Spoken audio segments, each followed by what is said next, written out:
देश भर में शोक की लहर दौड़ गई है। भारत के दिग्गज उद्योगपति रतन टाटा का निधन हो गया है।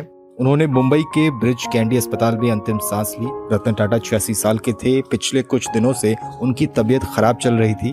दरअसल बुधवार की शाम में उनकी तबीयत ज्यादा बिगड़ने की खबर आई थी, जिसके कुछ घंटे बाद ही उन्होंने दुनिया को अलविदा कह दिया। रतन टाटा का जाना देश के लिए एक बड़ी क्षति है। हालांकि उन्हें देश कभी भूलेगा नहीं। उन्होंने देश के लिए एक से बढ़कर एक कई बड़े काम किए। टाटा ग्रुप को ऊंचाइयों पर पहुंचाने में रतन टाटा की सबसे बड़ी भूमिका रही। उन्होंने देश और आम लोगों के लिए कई ऐसे काम किए जिसके लिए उन्हें हमेशा याद किया जाएगा।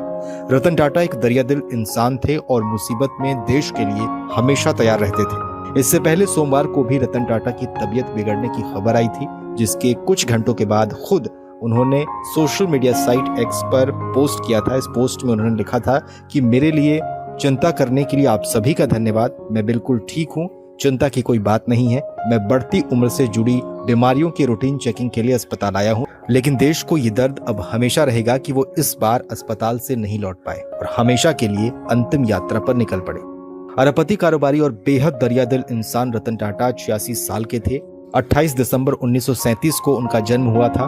वो साल 1991 से लेकर 2012 तक टाटा ग्रुप के चेयरमैन भी रहे और इस दौरान उन्होंने बिजनेस सेक्टर में कई कीर्तिमान स्थापित कर देश के सबसे पुराने कारोबारी घरानों में से एक टाटा समूह को बुलंदियों तक पहुंचाया। रतन टाटा की शख्सियत को देखें तो वो सिर्फ एक बिजनेसमैन नहीं थे, बल्कि एक सादगी से भरे नेक और दरियादिल इंसान थे। वो देश के लिए हमेशा आदर्श और प्रेरणास्रोत रहेंगे। वो अपने समूह से जुड़े छोटे से छोटे कर्मचारी को भी अपना परिवार मानते थे और उनका ख्याल रखने में कोई कोर कसर नहीं छोड़ते थे। इसके कई उदाहरण मौजूद हैं।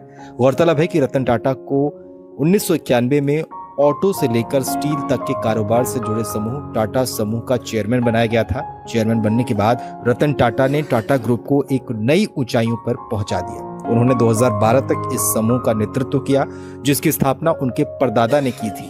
1996 में टाटा ने telecom company Tata tele services की स्थापना की और 2004 में टाटा कंसल्टेंसी सर्विसेज को मार्केट में लिस्ट कराया था।